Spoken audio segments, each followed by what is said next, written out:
Iran has fired cruise missiles and drones at U.S. Navy ships in the Strait of Hormuz, attacked the United Arab Emirates, and the U.S. military has responded by sinking 6 Iranian boats that attempted to interfere with Project Freedom, Trump's convoy operation to force open the world's most critical oil choke point.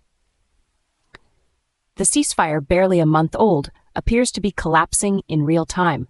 Oil markets are spiking, and Beijing is reportedly playing both sides, pushing Iran to negotiate while Chinese companies continue supplying Tehran with militarily useful materials. Joining me now are Sophia Reeves, our economics and markets editor, and James Chen, our geopolitical analyst. Sophia, let me start with you.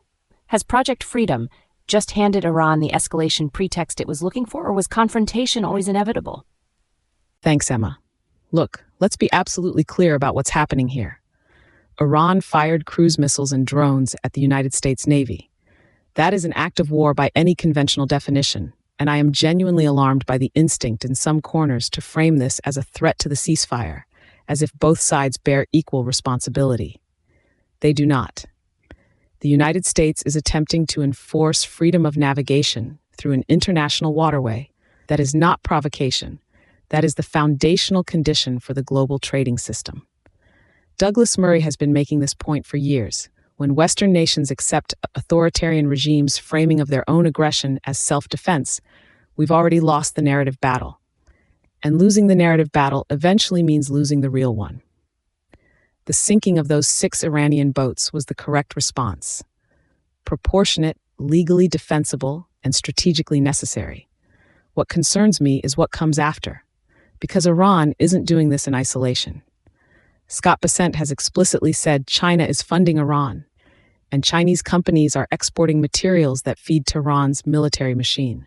You cannot have a serious conversation about the Strait of Hormuz without confronting Beijing's role in keeping this crisis alive. But, Sophia, here's the counterargument. By running naval convoys through waters Iran has explicitly threatened to contest, hasn't the Trump administration essentially forced this confrontation? Some analysts would argue that diplomatic options weren't fully exhausted before Project Freedom launched. And James, what's your take on this? Well, look, I actually agree with Sophia that Iran's attacks are indefensible. But here's what I think she's missing on the strategic picture. The China angle is more complicated than Bessent is letting on.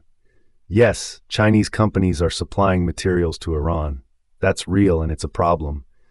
But Beijing is also genuinely uncomfortable with the level of instability in the Strait of Hormuz because 20% of China's own energy imports flow through it.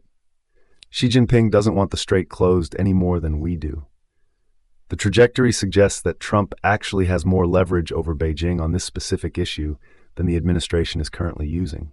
Instead of publicly shaming China in press conferences, the smarter play is to use the upcoming Beijing summit to extract concrete, verifiable commitments, make China own part of the solution. The data point that matters here is that oil prices are already spiking on these attacks.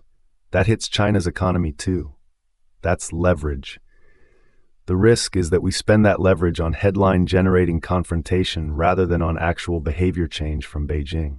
I hear what James is saying, but with respect, that misses the point entirely about the timeline we're operating on. China playing both sides isn't a negotiating posture we can politely work around. It's a strategic weapon being used against us right now. While we're waiting for summit diplomacy to produce verifiable commitments, Iran is firing cruise missiles at U.S. warships. Today. Not in 6 months.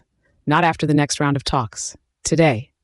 And I'll say this plainly, the reason Iran feels emboldened to do this is because the previous 4 years of American policy convinced Tehran that the cost of aggression was manageable. You cannot appease your way to deterrence. You cannot negotiate your way to deterrence.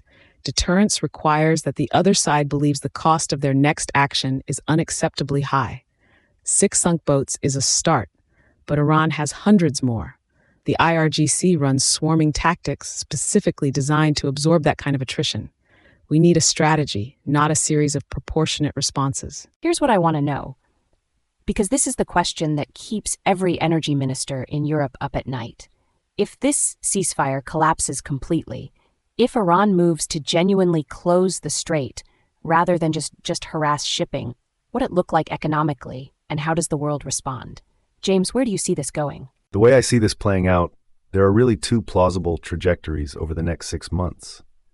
If Trump uses his Beijing summit to extract genuine Chinese pressure on Iran, not just a public statement, but actual material cutoffs, there's a real pathway to Iran returning to negotiations under duress.